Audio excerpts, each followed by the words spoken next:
your friendly neighborhood, and all inclusive Lit Fest. I find it funny, and in the ironical sense funny, that when the term all inclusive is said, it conjures up images of free things that we get rather than the conscious acts that we need to undertake.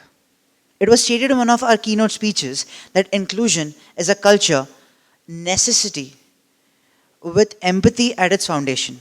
What is empathy? But it's awareness and sensitivity towards everyone. That is a pretty big umbrella, isn't it?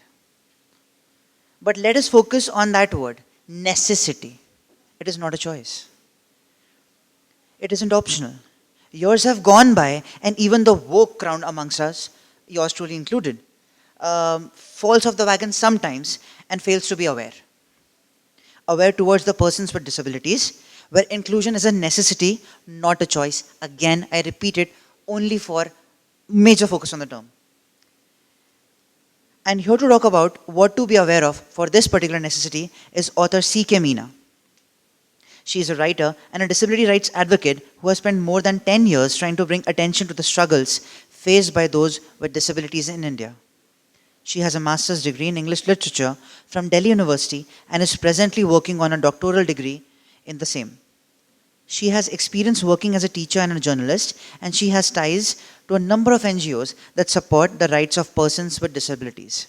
Her book, The Invisible Majority, India's Abled Disabled, is an affecting and poignant portrayal of the difficulties that Indians with disabilities encounter as they battle for inclusion and equality. Anyone who wants to comprehend the complexity of the disability rights struggle in India should definitely read it. Meena is a passionate speaker, a proud member of the disabled community, and a strong advocate for the rights of persons with disabilities. Moderating the session with us today is Nandita Rambia, a psychotherapist and student and parent counselor. Nandita is still curious about all things new and believes in the power of rational positive thinking and kindness, of course. Trying to live up to the mantra, live and let live, a firm believer that honest reflection and collaboration can make society a very better place. She loves to escape into the world of books as a stress buster and is currently occupied with designing a framework to help adolescents and young adults deal with sexuality and safety issues. She's a mother first, and at 49, she believes strongly that the next 49 is definitely going to be more awesome. More power to her. We are absolutely thrilled to have these eminent personalities amongst us today. And now I invite Nandita ma'am to please commence with the session and escort our author on the stage. Thank you for the introduction, and good afternoon, dear readers. For the last few days, I have been interacting with CK Meena over one phone call and a few WhatsApp messages. We were discussing about the book and about today's session. I met her today for the first time, and I'm so surprised. She has not only just an infectious smile, but a lovely sense of humor. So looking forward to a very engaging conversation today with you. Is it on? All right. Yeah, so on the onset, I would just like to ask you why you and your co-author, VR Firoz, decided to do a book on disability. Yeah, for a start, of course, I did not give people here my bio because I wasn't asked for it. And therefore, there are several things I have to correct about it. Being a journalist, I'm very, very particular about facts, right? Facts are sacred, as I tell my journalism students, right? So I happen to be the founder member of the Asian College of Journalism in Bangalore. And I've been writing books. I am not a member of the disability community. I'm not disabled, right? B, was there some mention of a doctoral work? No, no, no, no. C, I've not been, in the disability space for the past 10 years. My co-author, VR Firoz, whom I want to tell you about, how this book came to be, right? Now, I was a journalist. I've been a journalist since 1981, in fact. So you can count on your fingers how many years that is. So 4 decades, right? So I've been writing about various things and a lot of articles on social issues. But meeting people has been one of my one of my main areas, right? Doing profiles, interviewing people, and that's what I love about journalism, right? Meeting people face to face, getting to know their lives. And my concern has always been with those on the margins. So, those who have no voice, right? So those who have been marginalized, pushed to the margins, whether it is Dalits, whether it's the LGBT community, whom I've been, I've been a part of that cause. I've been a supporter of their cause since the mid-90s, So the next thing, of course, disability was obviously in the same space. But then why should that idea come to me about the book? That is because of my co-author, VR Firoz. Now, he is one of those head honchos in SAP Labs, which is a huge international company, right? Young, dynamic, doing very well for himself, engineer, all of that. But as he himself puts it, his perfect world where Firoz got married to his college sweetheart, Dipali, right? So the usual Hindu-Muslim marriage, the troubles that can happen, oh my.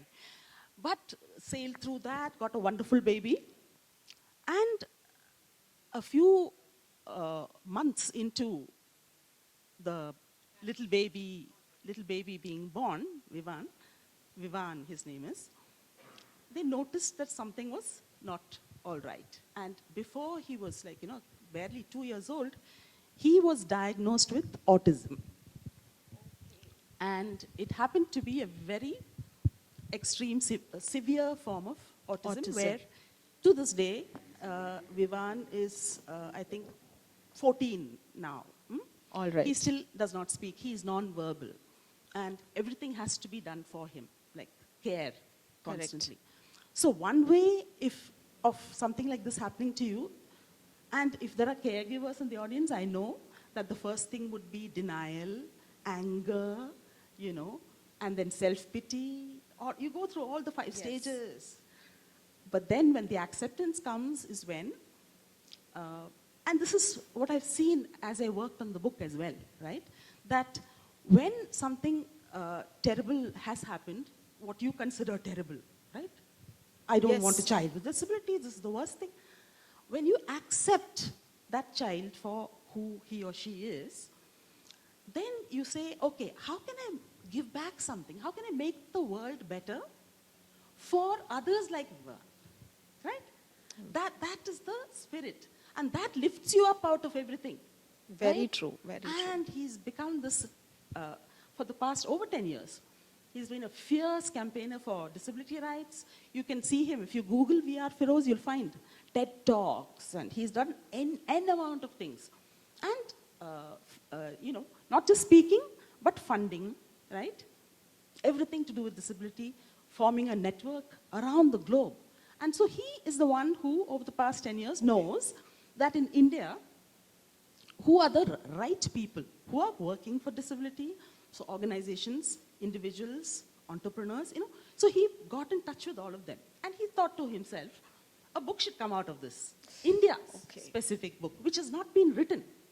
And it's not just an academic book or, explaining this is what disability is or whatever. End to end, So status of disability from early diagnosis prevention through education, employment, assisted living, lifestyle, right? And spreading awareness. So he wants an end-to-end perspective of disability in India. But there he is sitting in California. He can't do it. Right. So what he did was, he sought me out, knowing I'm a journalist, etc., through contacts and all that. And he asked whether he simply gives me all the sources, contacts on a platter. Okay. He supplies me with books to get background information, right? To study the subject deeper. All the contacts are there. And he says, go ahead now. And so for me, as a journalist, so did the research, got in touch with people. So over the span of a year, I was able to, actually do all the interviews of 64 people all across the country, So because he's put me in touch. And it was all his own, this was not some, corporate project. His personal funding of the time I spent, the energy I spent on it. I was compensated for all the travel and stay that I did, everything. So it was a question of mutual trust between us. You know, when you have two people with the right purpose and the integrity, then you don't need to sit and ask questions, right? He said, Meena ma'am, I am not going to ask you a single question. You just tell me, what is the bottom line? What is it? And there it is, you know? So it was a matter of complete mutual trust. And finished the book, and then Hachette India is the one that is, published it, yeah. Inspiring this can be. Yeah. With your permission, can I read a line from your book to our readers? It happens to be the first line, I think. Yes, actually, yes. Can everyone hear me? Thank you. So it was the first line of the book that I'm going to read.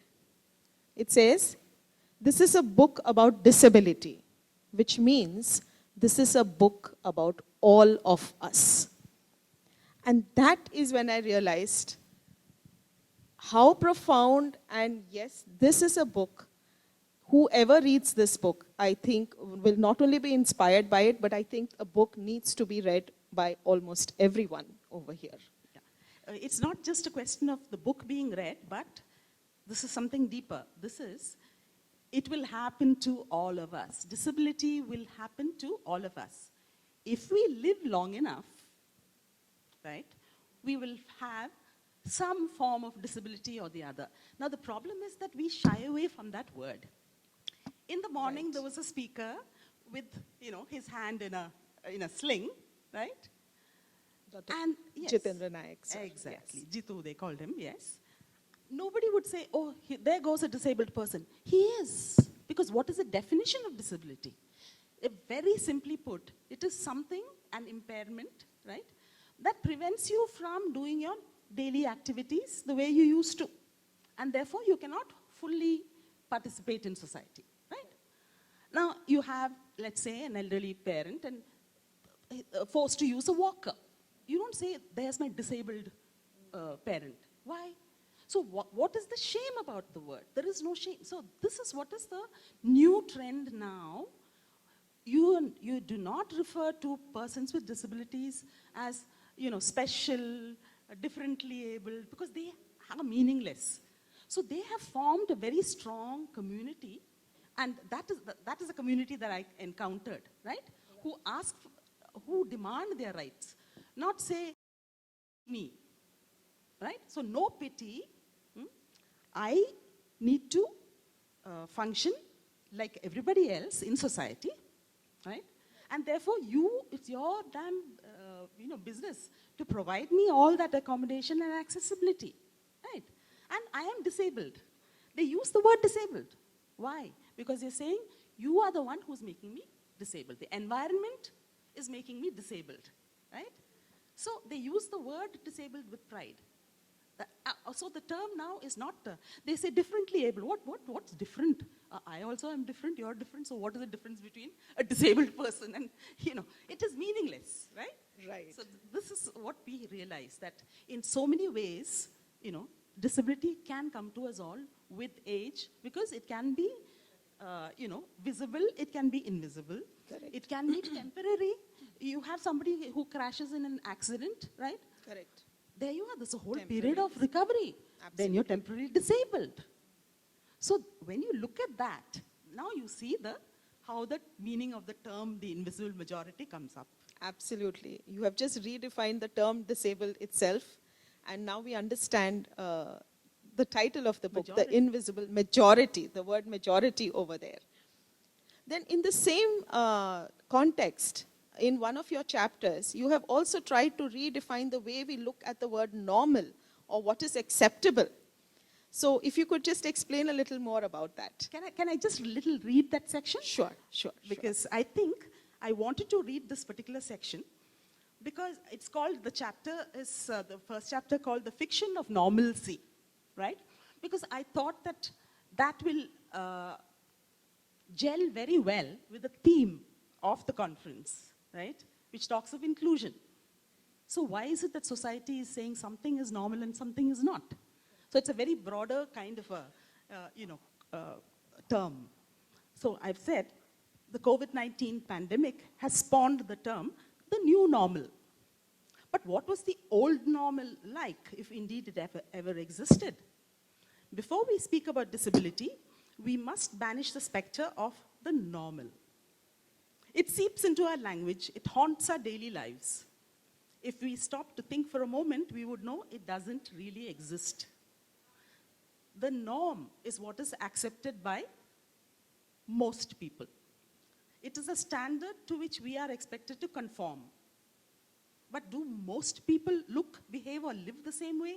Human beings differ widely from one another in their appearance, sexual orientation, behavior, attitudes, and belief systems. And yet, society prescribes an entire catalogue of social customs, practices, and codes of behavior and morality to which normal people must adhere.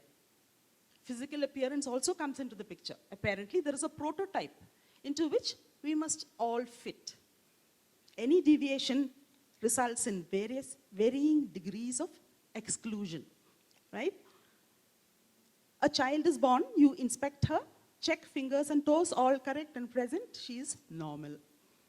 As she grows day after day and month after month, you check the signs periodically.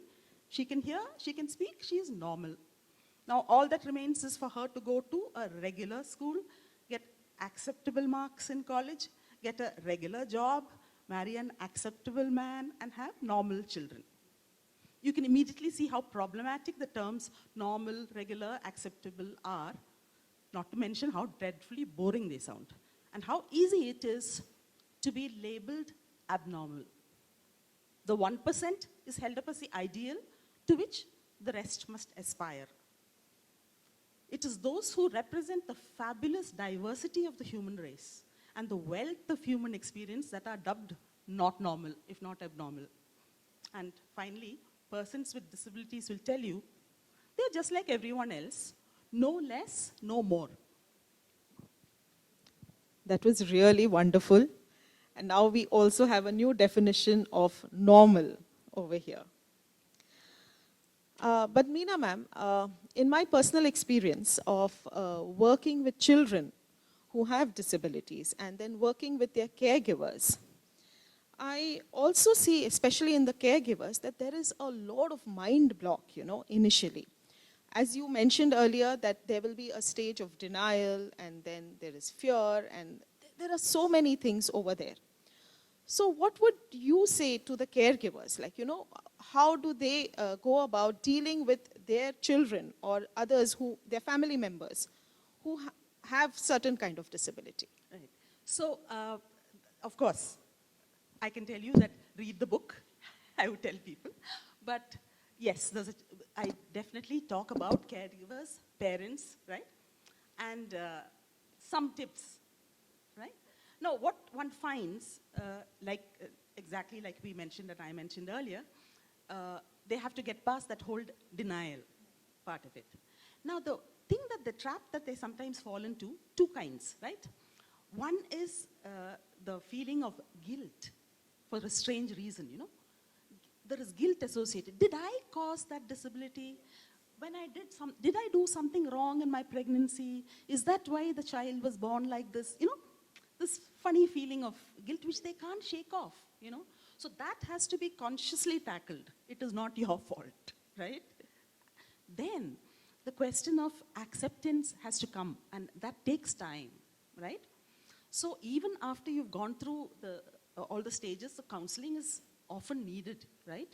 And the problem here is that society places such a stigma that even if you try to say, act as if your child is like everybody else, right? Different, behaving differently. So what?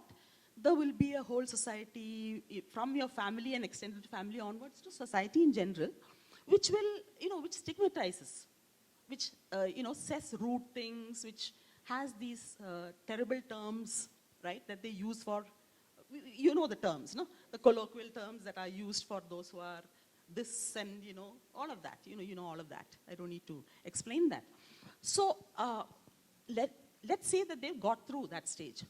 Then there is the shame that comes, right? do you know there are parents who sort of hide certain children with disabilities, especially if they have intellectual disabilities, keep them at home, let people not, you know. So again, it is society is to blame. That taboo and that shame and that humiliation, they fear that their child will get that from society. So, but it is wrong to keep them apart, right? So how do they have to learn how to handle society when they face that situation. Now, another thing, strange thing that happens is that then once they start accepting, then there's a comparison sometimes that happens. No, I think that child is more disabled than mine. Huh? So comparison. So if I put my child in the special school, but that school has got so many who are, my child is better. So this one will learn that one's bad habits and become worse. I mean, seriously, you have complaint. I don't know if you've had the parents thinking that way. So some of the people who run organizations tell me there is a caste system among parents with disabilities, of children with disabilities, okay? So they feel that autism is at the bottom end, okay? And then even if you have an intellectual disability, which is what in the old days used to be called mentally retarded, etc., then they'll say, no, but my child's, this thing is higher. These kids are so bad, so I will not want them to mingle. So it's so strange, you know. So these people who run the organizations turn around and tell the parents, listen, so they want to put their child in a mainstream school, normal school. They're saying, what do you think those children will talk about your child? Wouldn't they say the same thing? Why are you bringing this child with a disability? The parents will start saying, my children will become like that, right? So put yourself in their shoes, you know. So how can you say this about, you know? But you have parents trying to push them into mainstream schools. They want their kids to be, you know, do the NIOS and whatever. And the teachers themselves know that that will not happen, right? So there is that whole refusal to, so denial comes, you know, comparison comes, guilt is there, you know, and that sense of shame, all of that, you know. So many things that have to be overcome, right? As far as parents go, right? Yes. And a lot of education too, and a lot of understanding from the society in general is required. You did speak of schools. So right now there is a trend of inclusive education, especially in the school level, you know, where schools have been asked and encouraged to include children of various disabilities too, if required. So what do you think actually works? The school which are integrated and inclusive will be giving the child a better and a healthier, conducive environment, or the special schools? Yeah, well, actually, what they still call them special schools, you know. It's true. And children with special needs, that's what the government term is, CWSN, they say. CWSN is the government term. Yeah, that's the government has said that. So now there is a whole lack of teachers who can handle students with different disabilities. So this is one of the major things that the Rights of Persons with Disabilities Act of 2016, we had it so recent, only in 2016, we've had a really good, solid, beautiful act, okay, of Parliament is there.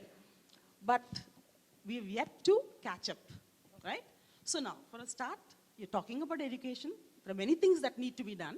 But where are the courses in special education for teachers? How few are the special, there's a handful, a few hundreds in the country of people. Now the other thing, point that you have to remember is, it's not enough to have trained teachers and put them in these schools. You have to train every teacher to be able to identify, you know, for a start, because in a country like India, if you really need, if you're talking of the kind of ratio that the West has or America has, simply forget it. You know, there it's like one-on-one. You know, you have a teacher per child. So, and that is impossible for us to dream of, so let's be realistic. So the most realistic thing to do is to see that all teachers at least have it as part of their B.Ed curriculum. This is what people are saying. As part of your teaching, training, have, you know, if not a chapter or a whatever, a focus that these kinds of kids, when they come, teachers should be prepared to at least identify, right? Now, mainstreaming is the term that they say, right? You have to get them, like you said, integrate them, right? So now the problem here is I've seen some schools which claim to be, inclusive, and they say we've integrated them. Now they have a separate section. So that means that the disabled children are in a separate section. They have separate activities. No, where is inclusion? Inclusion is in the same class, right? You have the average child, what we call the neurotypical and the average child, next to a child with a disability. It could be physical, it could be visual, it could be hearing impaired, it could be intellectual disability, it could be autism, right? So you have this child being included in the class, not just integrated. So there's a little difference, no? Correct. Right. So integrate means you're making some accommodation, so you put them there, and you make them dance, and you make them do art and do a few things. But here you're saying, see how much part of the regular education they can be, and then the other children also will come to know. You see. So when you have somebody with a disability in your own class, and a very different kind of disability from what you're used to, right? Someone with cerebral palsy, which is what used to be called spasticity in the past. So someone with CP, you'll find that you are sitting next to a child who has no control over their movements, who has to undergo speech therapy, right? So when we talked of compassion, we talked of empathy. Isn't that how it should be built? No, this sounds ideal, but this is what people should aim for. Right. Should aim for. Right. So compassion along with sensitivity, the other children also learn in the entire process, and then that becomes truly inclusive, is what you're saying. Right. And so this child who's learned empathy at this stage, tomorrow will not be pointing a finger as part of the general public, right? Correct. Society saying, stigmatizing, using the wrong words, treating them badly. Will not happen. Correct. So, all right, very interesting. I'm just digressing a little over here. Sure. So in this year's budget, which was recently presented by our Finance Minister, Nirmala Sitharaman, this budget has been projected as, a budget which speaks of inclusive development and inclusive growth. And I was actually scanning through it, and reading the finer details if any kind of anything has been made for inclusion over here. One thing I found out was that they have allotted a budget, especially for those suffering from sickle cell anemia. Okay? And Nagpur, dubiously, is the capital of people. Nagpur and its surroundings, East Vidarbha, have the largest concentration of people with sickle cell anemia. And I think sickle cell anemia also comes under people with disabilities. Absolutely. Right? Yes, yes. Yeah. But other than that, I really could not find anything else. But can you tell us, you did mention about the Act. Can you tell us a little more about how the government, through these entire 76 years of our independent India, what exactly has the government done to improvise or to help, or to have they set any kind of guidelines for people with disabilities? Yeah, actually, it was as late as 95 when the Act came in for the handicapped. That was the term that was used in 95, right? So for this particular current Act that we have in 2016, it took a lot of activism, which is where I met all these people who are activists, right? So you had a pioneering man in Delhi called Javed Abidi, Javed Bhai, everybody used to know him, because he was one of the first ones to say, we are not going to ask the government for handout. Pity me, give me some money for this, I need, So no hand stretching out, but, raised fist. So he was one of the earliest activists, and his organization, which is called the National Center for Promotion of Employment for Disabled Persons, that is the term, NCP-EDP, right? So that became one of the earliest organizations to fight for all kinds of disabilities. Fight for, that's the term. Right?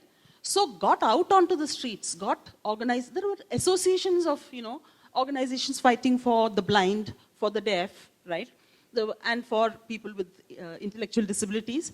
He got them all together, and then they sort of got this act passed through sheer protest, in Delhi. Got the act passed. But before that, there were a whole lot of deliberations, right? India had to sign the UN, CRPD, right? All of that happened. But then the thing is, after signing it, they were doing nothing. So they literally kind of, sort of sat in protest, right, which was widely covered, and got this act through, which is quite a brilliant act. Let me repeat. It's a long way from the 1995 Act to this.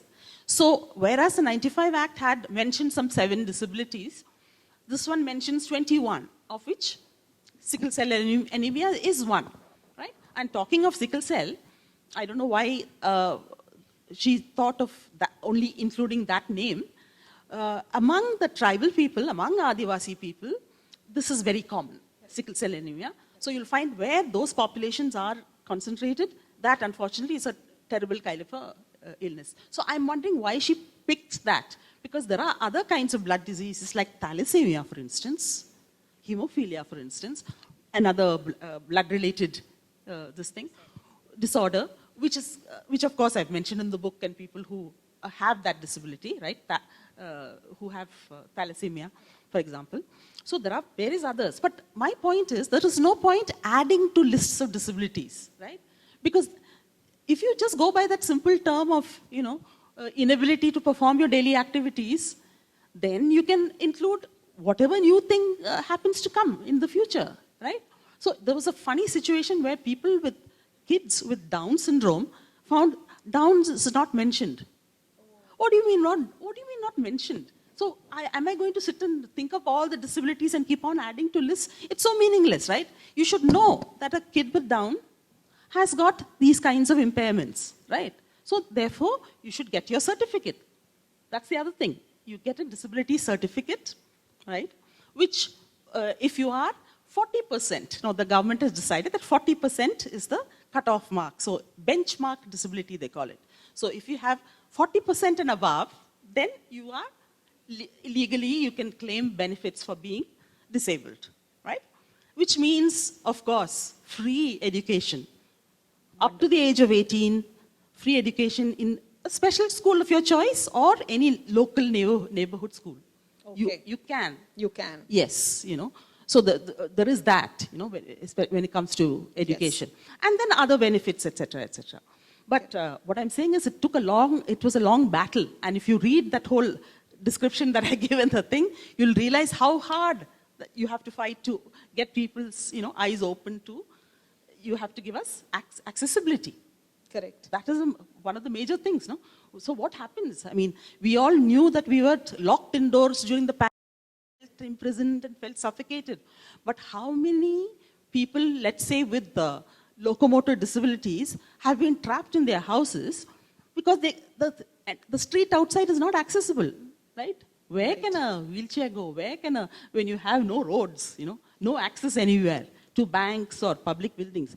Whereas the Act tells you that every government building should be made accessible. You know that? Your little local bank should have access. Access, a ramp or some kind of Yes, that access. is for physical access. Physical access. Right?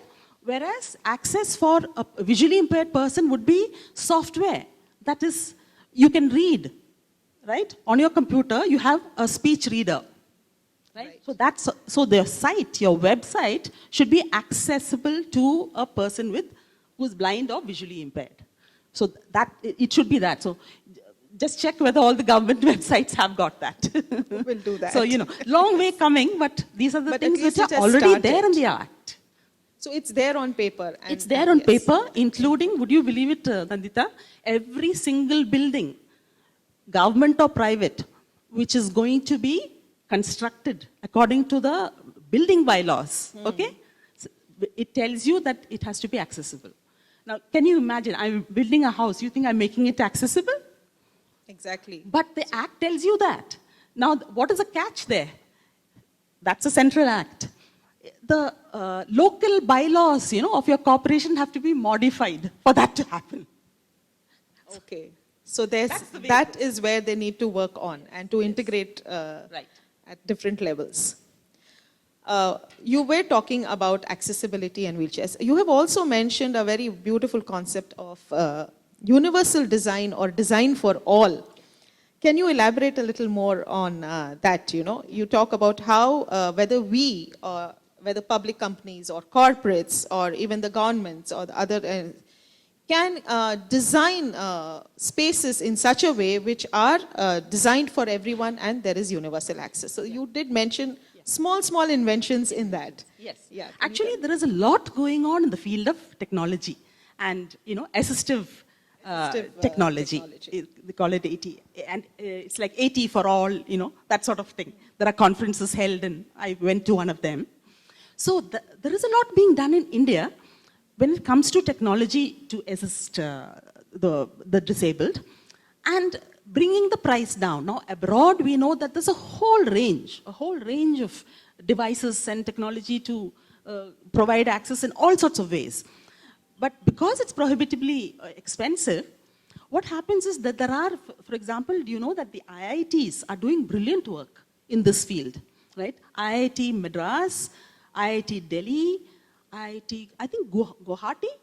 There are certain IITs which are focusing on, building products which are completely affordable. For example, something which costs $15,000 brought down to 15,000 rupees, and things like that. The problem here is that these are academic institutions. They have the prototype. How do you get it to the market? So what they call the valley of death, right? In industry terms, I think they call it the valley of death. So you come there, you have a beautiful prototype, you're testing it, yes. How does it make it to the market? The catch-22 situation here is the market says, but who will buy it? I mean, you have a person designing a beautiful thing called Neo Motion, okay? And it's the way in which they do it in these institutes, of course, researchers, make it pakka, absolutely pakka. So it's something suited to an individual and where it's not just a question of long lasting or whatever. So you can de-link it, you can go on the road on it, link it, it becomes just a wheelchair by which you can move around in your house. It can go through all kinds of Indian terrain, rough and, all kinds of rocky, hilly thing. Beautiful little ad, video, etc. The industry says, yeah, I know, beautiful, all that, but how many people? Now the point is, unless you know how many people there are, the demand has to be made aware, no? You see, so they don't realize that there is an invisible majority of people who would really benefit from that, right? So the counting, the census itself is a joke. You have to know the numbers, right? So now, we never knew how many disabled people there were, right? 2001 is when they did, after great protest, the 2001 census, they did a census, right? They sent your usual enumerators. Now, an enumerator comes to a place in a village, let's say, knocks on the door and says, are there any disabled people? You think the father or mother would say, yes, my child is a little, would they say that? Absolutely so they not. got some miserable percentage of some 2.1%. You know what the global percentage is of persons with disabilities? It is 15% of the world's population has a disability, 15. India, magically, only 2.1. So then the activists got together and then they said, no, we have to have and this is somewhere at the end, one question, 23 questions, some 23rd will be this question. So they brought the question forward, they made it a little more elaborate, they fought, this thing, next 10 years we must have the proper figure. They sent the enumerators again, 2.2%. So if you don't know that, if you don't really measure disability, right, which as you know, can be temporary, can be permanent, can be visible, invisible. Now somebody with bipolar disorder has a disability. That's included. Is it visible? No, it's an invisible disability, right? So that way the millions are getting added on and added on. So these are the invisible ones, that we don't see. So what you don't see, you don't realize, no, that there is a disability. Absolutely. So there is a foundation which you have mentioned, India Inclusive Foundation, Yes. in your book. May I steal your water? I think I'm speaking a Please. lot. No, please. Yes. Okay. So an India Inclusion Foundation has recently started a website. It's like a photo campaign, I think, of Mike. Would we have that coming up? It's a photo campaign on disability. Yes. I'll tell you about the IIF. Yeah, so it is also, that website is called everyoneisgoodatsomething.com. Okay? And there are some wonderful stories on this website, and it also helps in understanding how skills developed by certain people can actually help them, and everybody actually is good at something. And Meena ma'am is also the content manager and the editor of the website. Yes, can you tell us a little more about your journey and how, give us some examples of how people have actually developed certain skills and how it has benefited them. Yeah. So actually this slogan, everyone is good at something, was the catchphrase for what is called the India Inclusion Summit, which my co-author Firoz, it was his brainchild really. So 10 years ago, when he said, well, we have all of these persons with disabilities all across the country, let's bring them here and give them a platform, right? Of different kinds, of disabilities, physical and intellectual and, all kinds of disabilities. So he would give them, and these would be, for example, someone who sort of achieved something. I have this particular rare disease, right? So there are rare people with rare genetic diseases, for example. Or there could be somebody with a locomotor disability, that's a mobility issue, whatever, right?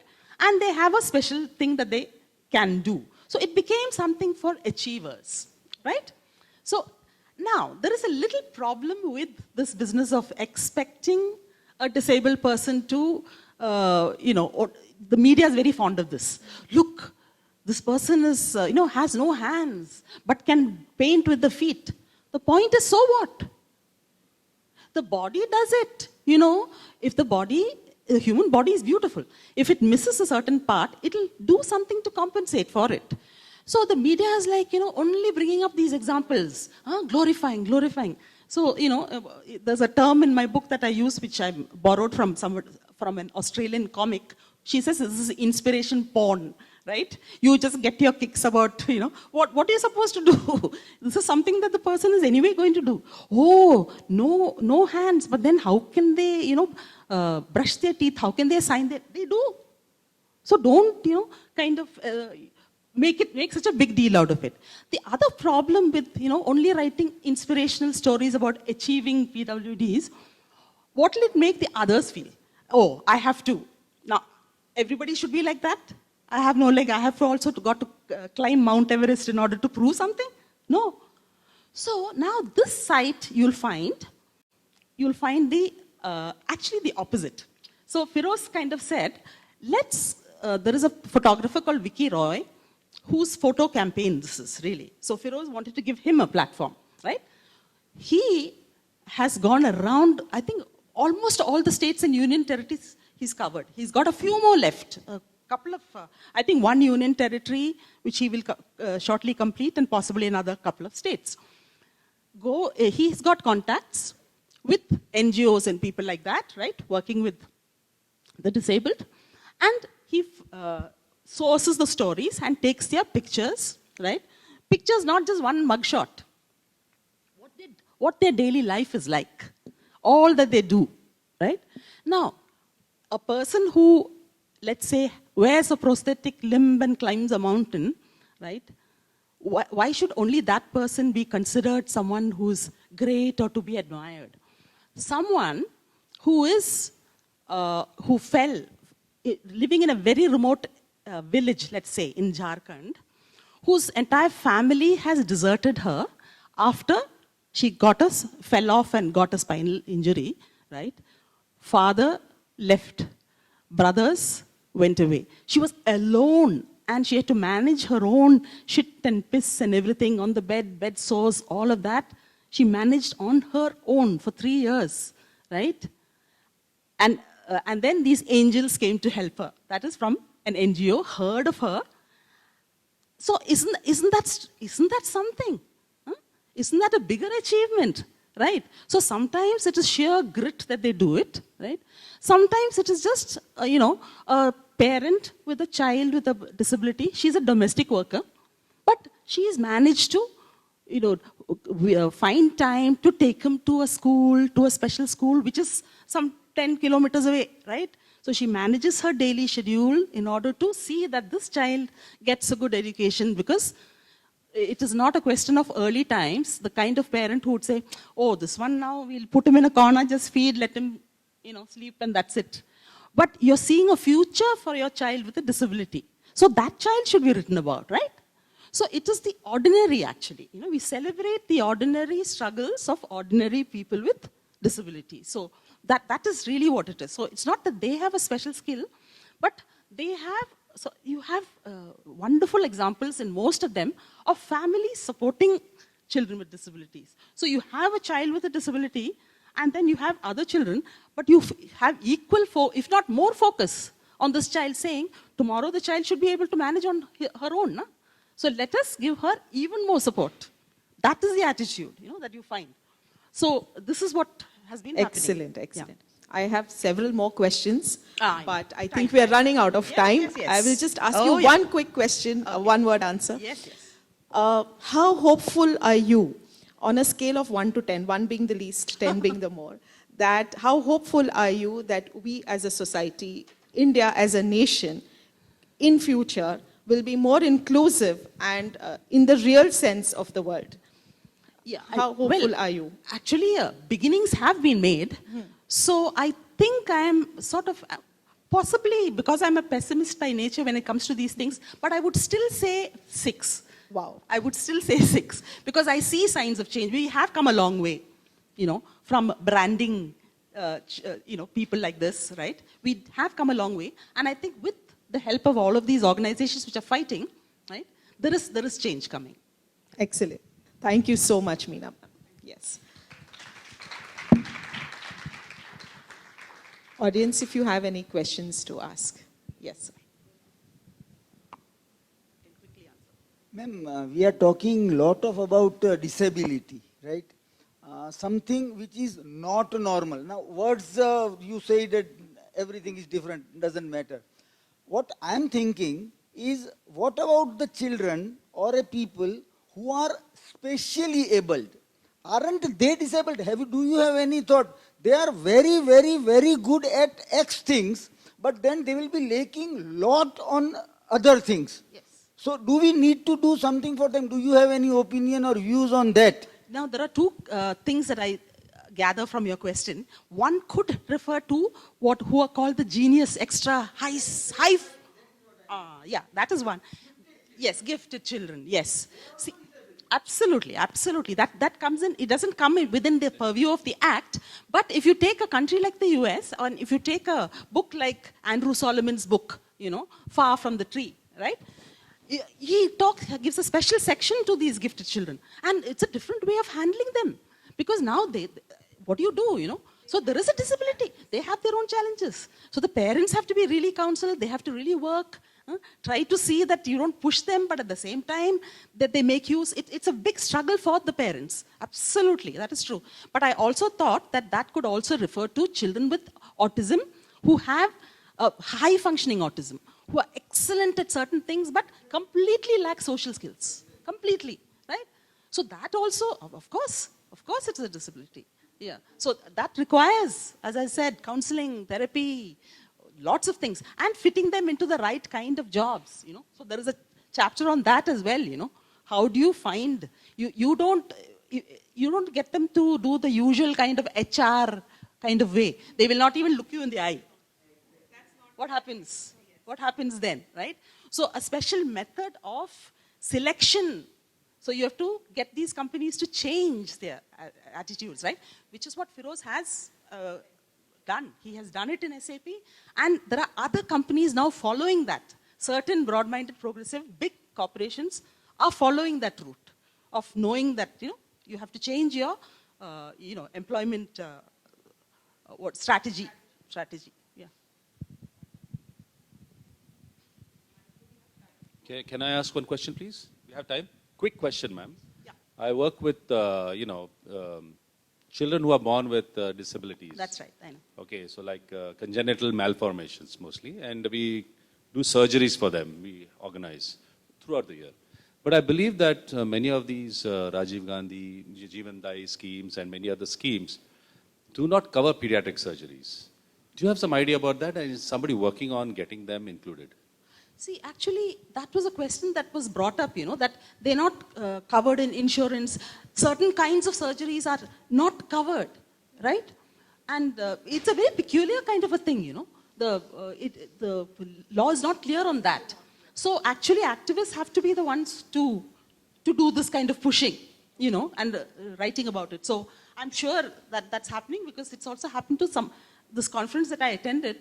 Someone brought up that question, that this is paid for, but this is not paid for. I mean, it's some stupid way of categorizing, what surgeries can be covered under the act, where the government will either subsidize or completely, pay for it, and which will not. So the fine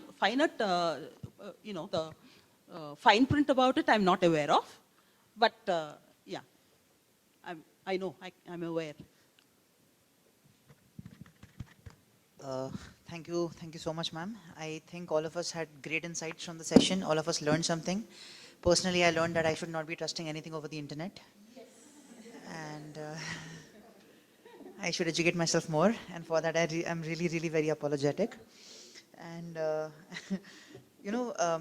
apologies are all in good favor and good faith. But what I actually feel right now is incredible amount of gratitude, for which, because words will fall short, I'll resort to a picture.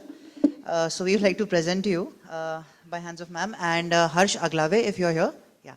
Harsh is our volunteer from the Alag Angle community who has especially made this painting for ma'am.